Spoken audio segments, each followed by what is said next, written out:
স্বাগতম যুক্তিবিদ্যা প্রথম পত্র ক্লাসে।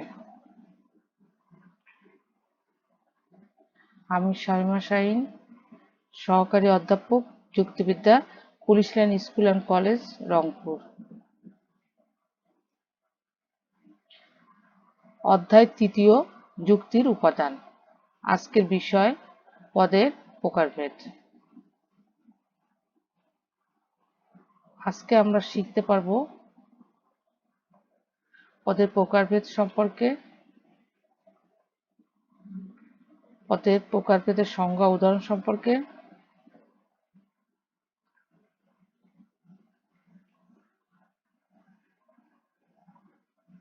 প্রিয় শিক্ষার্থী, ভূমিকায় আমরা আগেই জেনেছি বিভিন্ন নীতি অনুসারে পদসমূহকে বিভিন্ন ভাগে ভাগ করেছে।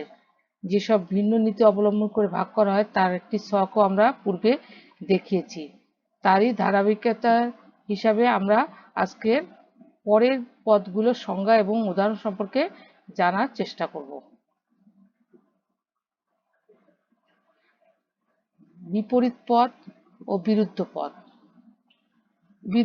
বিপরীত পদ, দুটি পদ যদি পরস্পর বিরোধী হয় অথচ তারা যদি একত্রে একটি ব্যাপক পদের সমুদয় ব্যক্তাত্ব প্রকাশ করতে না পারে তাহলে তাদেরকে বিপরীত পদ বলে। সাদা ও কালো পদ দুটি পরস্পর বিপরীত পদ। বিরুদ্ধ পদ, দুটি পদ যদি সম্পূর্ণরূপে পরস্পর বিচ্ছেদক হয় এবং তারা যদি মিলিতভাবে কোনো ব্যাপক পদের সমুদয় ব্যক্তাত্বকে নিঃশেষ করে ফেলতে পারে তাহলে তাদেরকে বিরুদ্ধ পদ বলে, যেমন সাদা ও অসাদা। প্রিয় শিক্ষার্থীরা, খেয়াল করো যে বিপরীত পদের উদাহরণে আমরা বলেছিলাম সাদা ও কালো। এই সাদা ও কালো বলতে আমরা দুটো রঙের কথা বলেছি। এই দুটো রঙকে যদি আমরা একত্রিত করি তাহলে সমস্ত রঙের ব্যক্তাত্বকে প্রকাশ করতে পারবে না, কারণ সাদা ও কালো ছাড়া লাল, নীল, সবুজ, হলুদ আরও অন্যান্য রঙও আছে।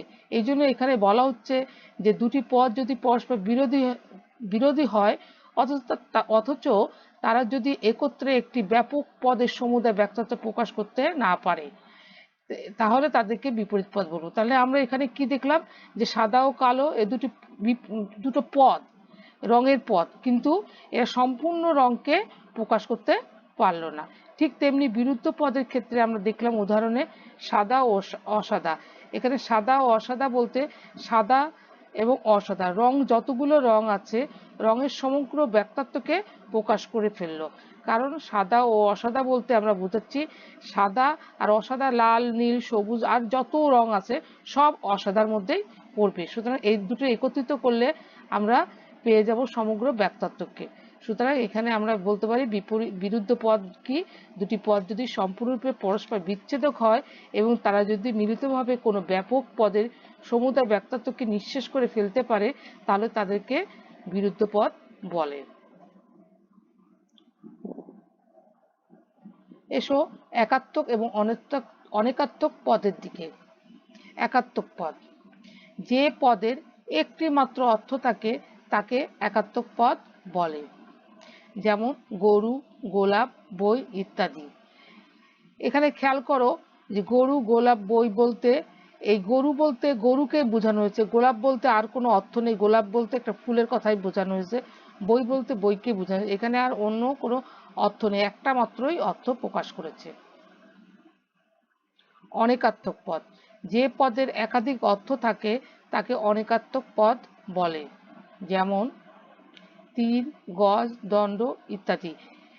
যেমন তীর, গজ, দণ্ড। এখানে খেয়াল করো যে তীর বলতে কি বোঝানো হচ্ছে, তীর বলতে নদীর তীরকে বোঝানো হয়েছে, নদীর কিনারাকে বোঝানো হয়েছে।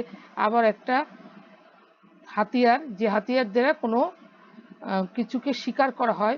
গজ বলতে মাপের একক এবং আরেকটা অর্থ হচ্ছে গজ মানে হাতি। দণ্ড বলতে শাস্তি, দণ্ড বলতে লাঠি। সুতরাং এইখানে এই পদগুলো দ্বারা একাত্মক অর্থ প্রকাশ করেছে, এই জন্য এদেরকে বলা হচ্ছে অনেকাত্মক পদ।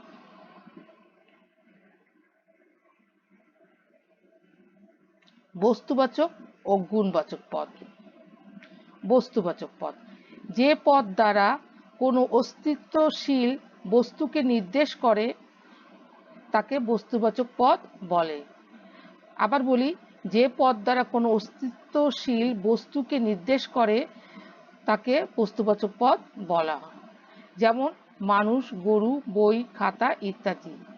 এখানে মানুষ একটা বস্তু, গরু একটা বস্তু, বই একটা বস্তু, খাতা একটি বস্তু এবং অস্তিত্বশীল বস্তু, সুতরাং এগুলো বস্তুবাচক পদ।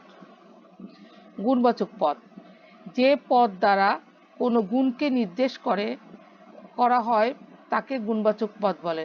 অর্থাৎ কি বললাম, যে পদ দ্বারা কোনো গুণকে নির্দেশ করে তাকে গুণবাচক পদ বলে। যেমন সততা, সাদাত্ব, দয়া ইত্যাদি।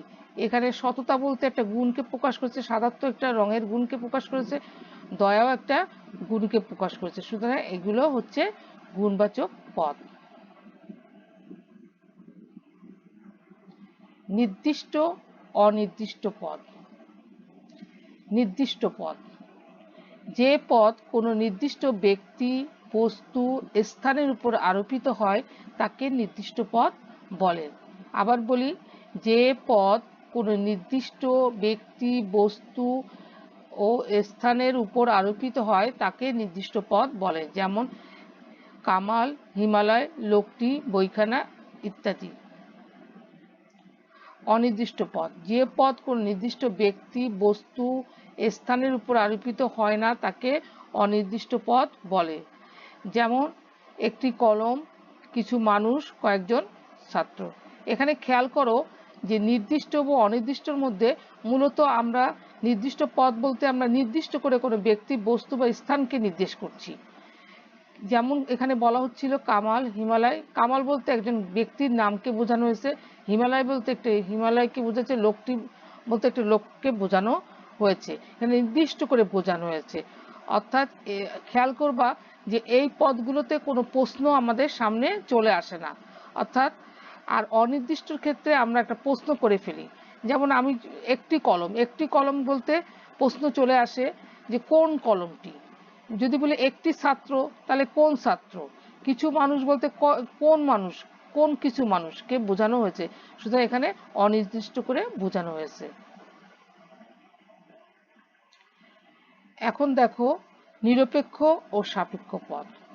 নিরপেক্ষ পদ, যে পদের একটি নিজস্ব অর্থ আছে এবং যার অর্থ অপর কোনো পদের সাহায্য ছাড়াই বোধগম্য হয় তাকে নিরপেক্ষ পদ বলে। যেমন বই, কলম, ঘর ইত্যাদি। সাপেক্ষ পদ, যে পদে কোনো নিজস্ব অর্থ নেই এবং যে পদকে বুঝতে হলে অপর কোনো পদের সাহায্য নিতে হয় তাকে সাপেক্ষ পদ বলে। যেমন পিতা, স্বামী, শিক্ষক। এখানে দেখো নিরপেক্ষ পদের ক্ষেত্রে আমরা দেখেছিলাম বই। বই বলতে বইকে বুঝাইতে গেলে আর কোনো পদের সাহায্য, অর্থ অন্য কোনো পদের সাহায্য নিতে হয় না। ঠিক তেমনি কলম, ঘরের ইত্যাদিরও কোনো সাহায্য নিতে হয় না। কিন্তু সাপেক্ষ পদের ক্ষেত্রে আমরা দেখছি পিতা। পিতা বলতে সন্তান ছাড়া কোনো পিতা হয় না, স্বামী বলতে স্ত্রী ছাড়া স্বামী হয় না, শিক্ষক ছাত্র ছাড়া শিক্ষক হয় না। এই জন্য এই পদগুলোকে সাপেক্ষ পদ বলা হয়ে থাকে। জাতত্বক পদ, অজাতত্বক পদ। জাতত্বক পদ,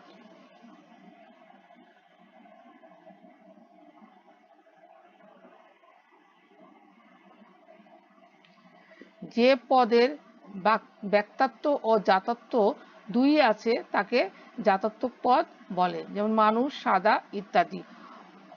অজাতাত্মক পদ, যে পদে শুধু ব্যক্তাত্ব অথবা শুধু জাতত্ব আছে তাকে অজাতাত্মক পদ বলে। যেমন সততা, কামাল ইত্যাদি।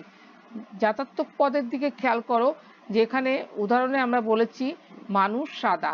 এখানে মানুষ বলতে শুধু বস্তুকে নির্দেশ করা হচ্ছে, অর্থাৎ সংখ্যার কথা বলা হচ্ছে, ব্যক্তাত্বর কথা বলা হচ্ছে, কিন্তু কোনো গুণের কথা বলা হয়নি।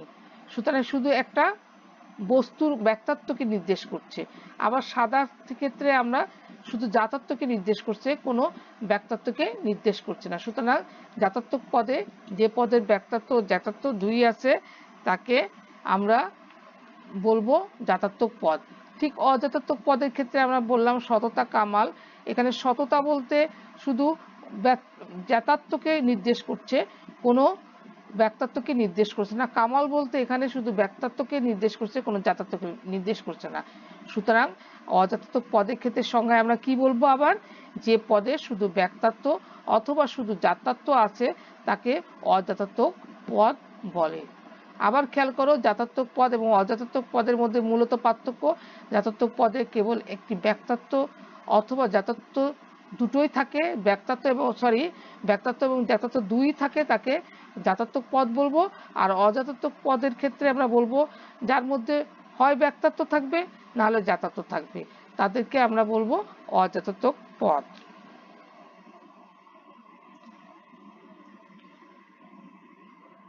বাড়ির কাজ,